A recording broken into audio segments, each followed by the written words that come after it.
Welcome to another episode of LENO'S Garage. As you know, we're huge Lamborghini enthusiasts here, and these are two brand new 2012 Lamborghini Gallardos. Now, this is actually my favorite Lamborghini. I mean, I drove the new Aventador, but boy, that's a big car, and the Murcielago is a big car.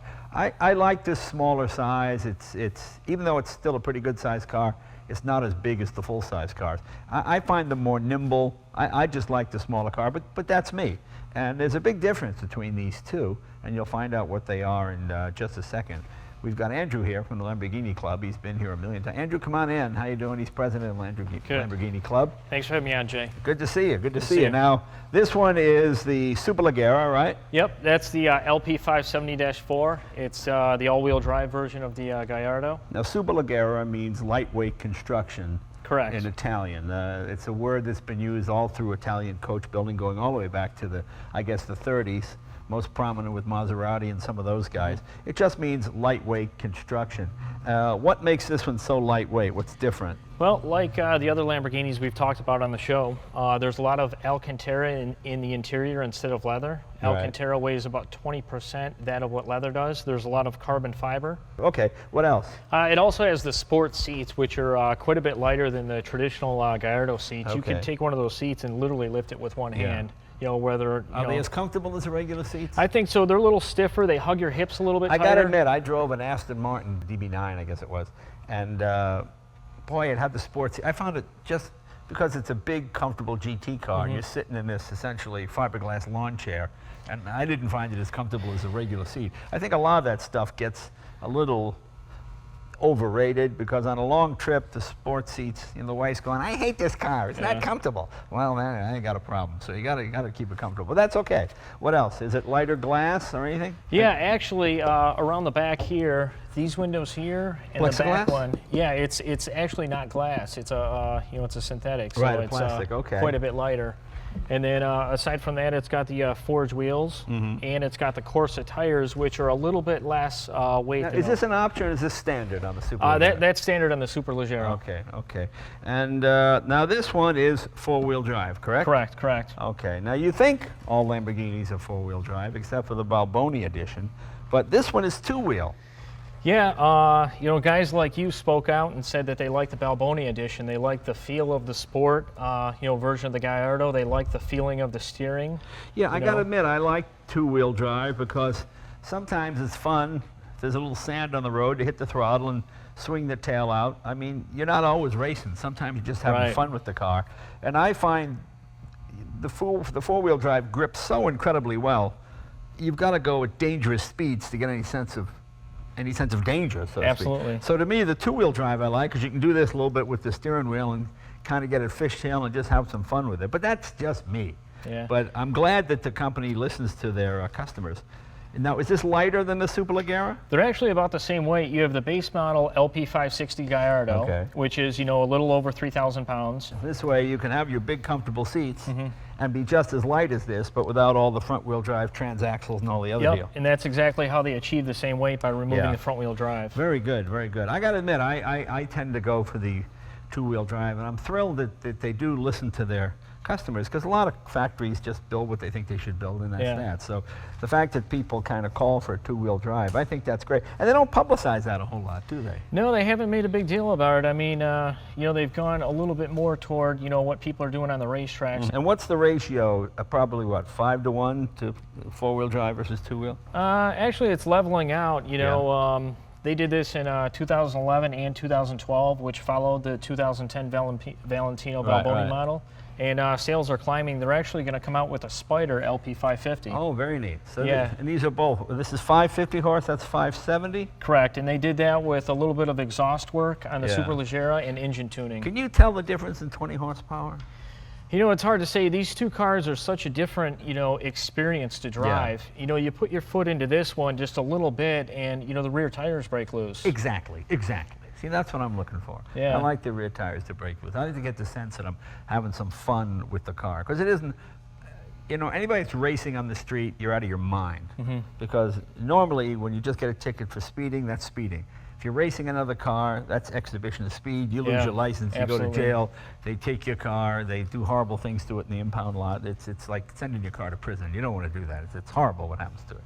So don't go racing on the street. Yeah. But other than that, everything brakes are the same. Yeah, and these two models, they do offer the carbon ceramic brakes, but these two have the standard brakes. Okay. You know, if you're not doing the track driving, you know, these brakes have plenty of power, and they even do well on the track. And I always wondered, does this wing do anything in street use? Street use, no. I mean, they say you have to be over 100 miles an hour to get the downforce out of it. Right, okay.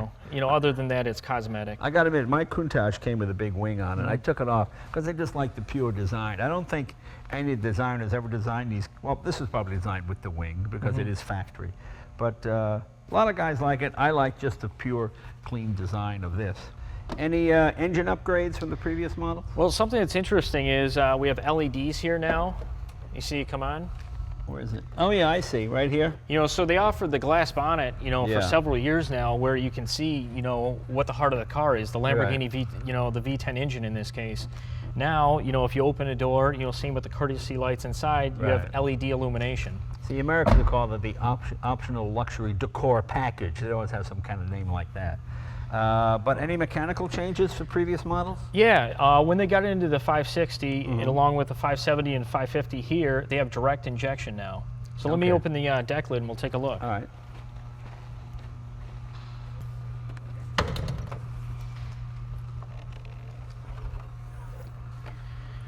Now, I don't know how easy it is to see, but on each side, Jay, we have a high-pressure fuel pump for the direct injection. And what kind of pressure are you running? Almost 1,000 PSI with the fuel for each side. Okay, you don't want to blow a hose on that, okay? And the reason why it's so high is, you know, you have so much pressure inside the chamber, you need to be able to get the fuel in there. You got to overcome it, yeah, Right, sure. and you know, the fuel can be metered more accurately with the direct injection, Right. you know, as you know, over the traditional fuel injection. So, you know, I think it would be a far stretch to call these cars green. Yeah. But believe it or not, if you keep this in the regular, you know, driving mode, you can get almost 20 miles per gallon on the freeway. But nobody does that. Nobody does that. And obviously, nicely done. This is your oil here. Correct, yep. And this is what, water? What is that? No. What is that? That is the water, yep. Oh, there's water, okay. Yep. Yeah, everything's nicely laid out. You know, since Audi took over Lamborghini, all the electrical problems, all those annoying things that used to go wrong, all that stuff's gone.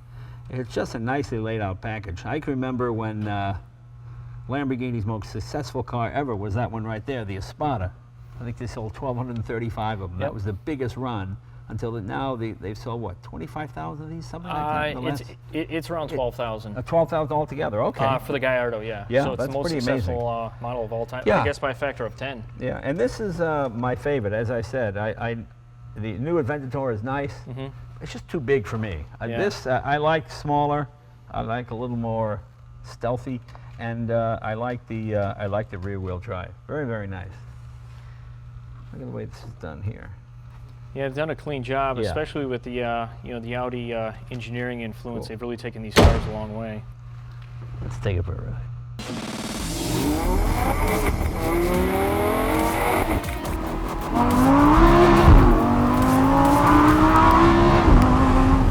Yeah, it shifts very nicely, doesn't it? This car has 3 modes: automatic, sport, and Corsa, which is racing. And boy, that's when it shifts like bang.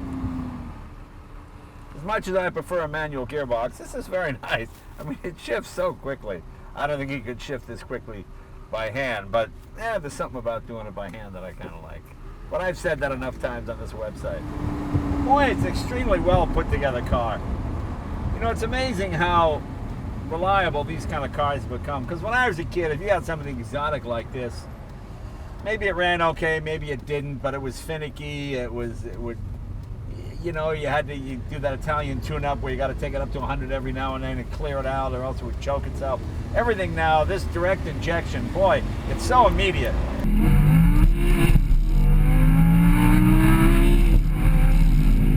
You know, a car's good looking when it's done in white, because white is the absence of color. And most manufacturers, when they want to see what a car really looks like, they do what they call body in white. So you get a full sense of what the design of the car is. This car actually looks pretty good in white. You know, it's nice how stable the car feels. Even with you breaking the rear tires loose, the car was still going straight. All-wheel drive is nice, but it's fun breaking those tires loose.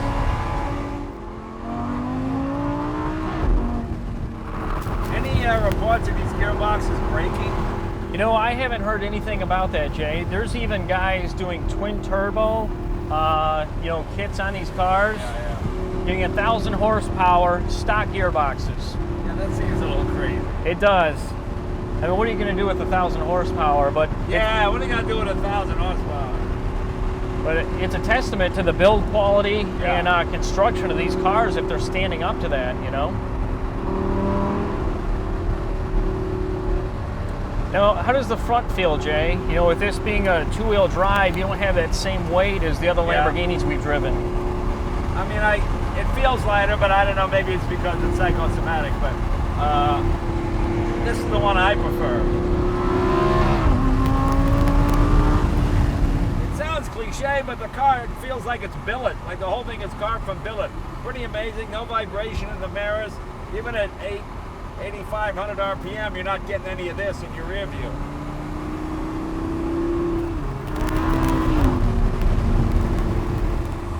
See, I prefer this car with the leather seats because even though the sports seats look cool, this is a car you want to spend hours and hours in. And if you're taking a long trip, sports seats are not that comfortable. And for the couple of pound weight difference, you might as well be comfortable. Or maybe they're just an old guy talk.